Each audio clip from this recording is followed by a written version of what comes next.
Hello dear students, this is my last video of chapter number 10, Human Health and Diseases. In this video we will study about cancer and AIDS in detail, but before starting that we will study some more infectious diseases like pneumonia. Pneumonia is an inflammatory condition of the lungs. It is mostly caused by a bacteria which is Streptococcus pneumoniae, but sometimes some of influenza viruses, adenoviruses, para-influenza viruses and some RSV viruses also are the causative organisms of the pneumonia. What are the signs and symptoms? The cough, high fever, shortness of the breath, chest pain during the deep breath and coughing. The loss of appetite, fatigue, headaches, vomiting, joint pains and muscle ache are also the symptoms of the pneumonia. Mode of transmission: pneumonia mostly spreads by direct person to person contact. It can also spread by infected person's droplet or even by using their shared clothes and utensils. So this is the mode of transmission. Then next is diagnosis and treatment. So for bacterial pneumonia, antibiotics like benzyl, penicillin, ampicillin and chloramphenicol are the effective treatment or effective medicines for the treatment of the pneumonia. What is the prevention and control? So vaccination is important prevention in both the children and adults. So vaccination is, pneumonia vaccination is also available. So that is only the preventive measure of the pneumonia. Then these are the infectious agents of pneumonia. So here is the picture. In this picture you can see some adenoviruses are there, Streptococcus pneumoniae, Aspergillus and Pneumophila is also there, which are the causative or infectious agents which cause pneumonia in human. Next is common cold. It is a viral infectious disease of upper respiratory region. It is also known as nasopharyngitis. It is also known as nasopharyngitis. It is caused by a group of viruses which are known as coronavirus and rhinovirus. Coronavirus, you all must be aware nowadays, like coronavirus, what exactly it is. Okay, so what are the signs and symptoms? Cough, sore throat, running nose and fever, nasal congestion, sneezing, conjunctivitis, muscle rashes, fatigue, headaches, shivering and loss of appetites are the most important symptoms of common cold. Preventive measures and controls: staying away from the person which is suffering from this cold, washing hands with the soap and water, use of handkerchief to cover the nose and mouth during coughing and sneezing. Alcohol based hand sanitizer can also be used to stay away with this kind of infection. Now next is ringworm, which is dermatophytosis. It is a fungal infection of a skin. It is especially caused by many fungal species belonging to the genera Trichophyton and Microsporum. Okay, so these are the genera which the fungi belongs to. These genera, they especially cause ringworm. So these fungi feed on keratin in skin, hair and nails. What are the signs and symptoms? So infected skin shows enlarged red ring caused due to the ringworm, appearance of dry scaly lesion on various parts of the body. Mode of transmission: the ringworm spreads by sharing of clothes, comb of infected person and others. Close contact with the infected person is another mode of infection of the ringworm. Diagnosis and treatment: so diagnosis is by physical examination is important, and treatment uses drugs like nystatin, fluconazole, itraconazole. So these are the medicines or the treatment used to treat this kind of infection. Preventions and control: avoid close contact, sharing of clothes, sports equipment, washing clothes in the hot water with the fungicidal soaps helps to destroy these kind of fungal pathogens. Now next is dengue. Dengue fever is a painful, debilitating vector-borne disease which is caused by any one of the 4 closely related dengue viruses. The dengue virus is transmitted through the bite of female Aedes mosquito. The mosquito taken up the dengue virus when it sucks blood of a person suffering from the dengue, and it cannot be spread directly from person to person, or it is not spread by person to person, so it is not a infectious disease. It comes under non-infectious disease. Now we will study in the detail is cancer. So abnormal, uncontrolled and purposeless division of cells may lead to the formation or development of mass of undifferentiated cells, that is called tumors. So it is the abnormal growth of some cells which ended into a formation of a tumor. That tumor is maybe a cancerous tumor, or it may not be a cancerous tumor. Sometimes it is cancerous. So when tumor is malignant, it is described as cancer, and it has ability to invade other tissues also. So cancer harms the body when cancerous cells divide uncontrollably to form new lumps or masses of the tissue called neoplasm. The tumor may develop anywhere in the body. However, the tumors are not cancerous. These are of two types of tumors. So one is benign, which is non-malignant tumors, and second one is cancerous, which is known as malignant tumors. So benign tumor, it remains restricted to the site of its origin and does not spread to other body parts. Example, brain tumor. Brain tumor, it only stuck to the brain, it does not spread in the rest of the body part. The benign tumor may sometimes become malignant, sometimes it may be malignant or it may be cancerous, like adenoma or fibroid tumors. Next is malignant tumor, or what is also important, they are cancerous tumors. So the growth rate of this tumor is rapid and mortality rate is comparatively more than the benign tumor. The cancerous cells compete with the normal cells for nutrients and finally kill them. These cells are spread from one organ to another via blood, lymph, and form new tumors called secondary tumors. This migratory process is called metastasis. Then here is the diagram of benign tumor and malignant tumor. In the first diagram you can see this is benign tumor. In the second diagram they are malignant tumor. So you can see the shape of the tumor inside the cell where connective tissue capsules are present. In that you can see the size or the shape of the cells are same. But in malignant tumor you can see the cancerous cells, they are increasing like anything. They do not have any specific shape, they are increasing like anything. So that is how they are increasing in their size and they are spreading all over the body. That is why they are malignant or cancerous cells. Now what are the types of cancer?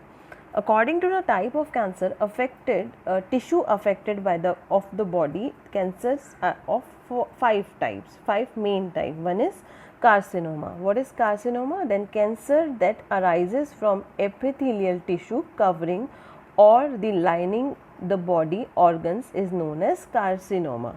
Example is breast cancer, lung cancer, stomach cancer and skin cancer. Number 2 is sarcoma. Sarcoma cancer that arises from the connective tissue. When it arises from the connective tissue, example is bone tumor and the muscle tumor. Then third one is lymphoma. Lymphoma, that cancer arises from lymphatic tissues, that is called lymphoma cancer. Example, lymph nodes and spleen. The next one is leukemia. Leukemia, it is a type of blood cancer in which there is a excessive formation of WBC or the leukocytes in the bone marrow. So that is how it is. It happens when the excess of WBCs formation happens in the bone marrow. Example is monocystic leukemia and lymphoblastic leukemia. And the last and fifth one is adenocarcinoma. Adenocarcinoma is a cancer that arises in the thyroid or the pituitary adrenal glands or the glandular tissues. That time it is known as adenocarcinoma. type of cancer. Now next is causes of cancer. So there are so many factors which are responsible to for the cancer. So there are five factors like chemical, radiation, viruses, oncogene and addiction. So these five are important causes of the cancer that cause cancer in a person. Then the treatment of the cancer. Cancer treatment consists of combination of a number of therapies. So you all must have heard about the chemotherapy, radiation therapy. So we will study those therapies in detail. So chemotherapy is a administration of certain anti-cancerous drugs. The anti-cancer drug check cell division by inhibiting DNA synthesis or are more toxic to cancerous cell than the normal cells. Chemotherapy may lead to a hair loss or anemia. You must have seen those patients who are undergoing chemotherapy. They are having their hair loss, or sometimes they are suffering from the anemia. But both get corrected after the treatment is stopped. So this is about chemotherapy. Next is radiotherapy. The cancer tissue or the cells are exposed to the radiation from the radioactive materials such as cobalt, iridium and iodine. The rays, X-rays, gamma rays and charged particles are also used to destroy the cancerous cells. So this is about radiotherapy. Then sometimes surgery is also important. You must have heard that in breast cancer, always breast has been removed. So these kind of surgeries are important to remove the cancerous cell or to kill the cancerous cell. The next is immunotherapy. The patients are given substances called biological response modifiers such as alpha interferon, which activates their immune system and helps in destroying the cancerous tumors or cancerous cells. The supportive therapy is also used. So, objective of this therapy is to improve the quality of the life or of the cancer patients. It is used to treat symptoms of cancers and side effects of the treatment. So this was all about, we have studied about the tumor, benign and malignant tumors, and about the cancer. Next we will study about the AIDS. It is acquired immunodeficiency syndrome, which is usually very fatal illness which is caused by retrovirus, which is always a single stranded RNA virus, which is known as human immunodeficiency virus, that is HIV. AIDS was first noticed in USA in 1981, and in India it was first confirmed case of AIDS was in April 1986 from the state Tamil Nadu. What is the structure of HIV? HIV is 100 to 140 nanometer in diameter. Its structure is quite similar to the coronavirus. So I am just explaining you about the HIV virus structure. You can relate it with the coronavirus. It is a spherical virus particle that shows centrally located number 2 single-stranded RNA molecules along with the reverse transcriptase enzyme. It is covered by 2 layers of protein. The outer layer is of matrix protein which have P17, while in the inner layer of capsid protein it is of P24.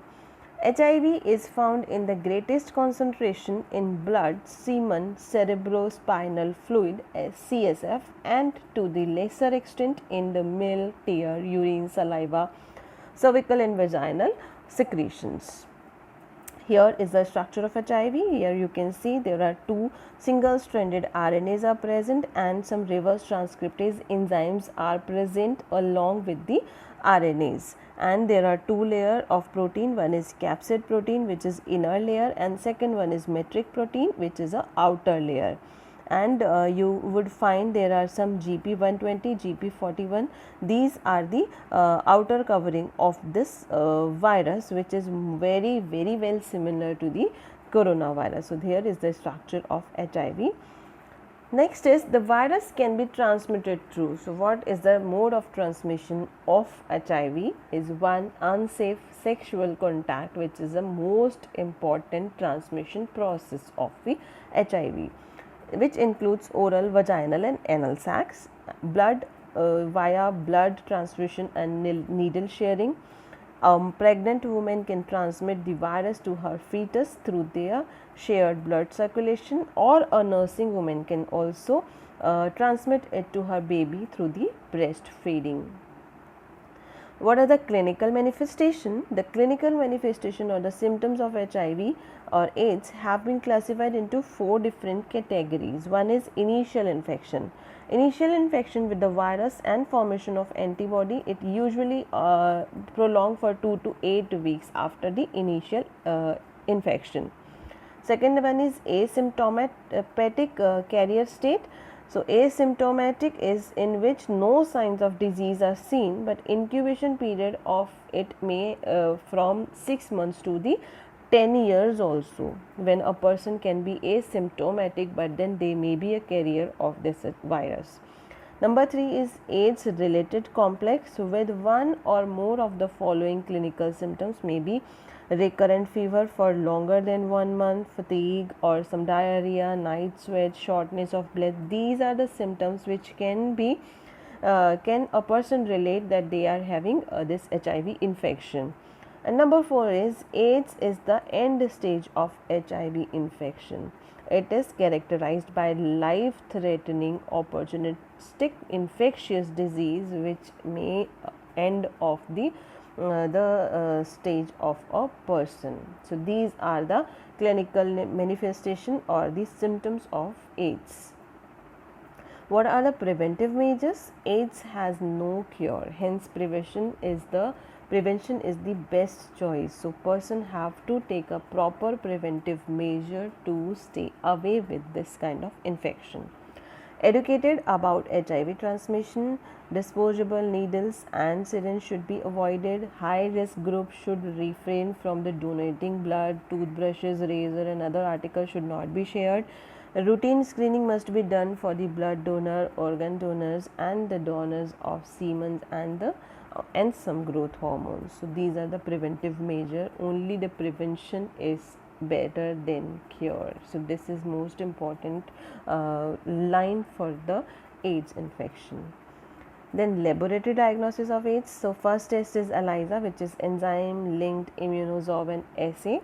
The confirmatory test usually a Western blot. It is a highly specific test and it is based on detecting specific antibody to viral coprotein and envelope glycoprotein. So these are the ELISA and Western blot. These two are the laboratory test for the AIDS.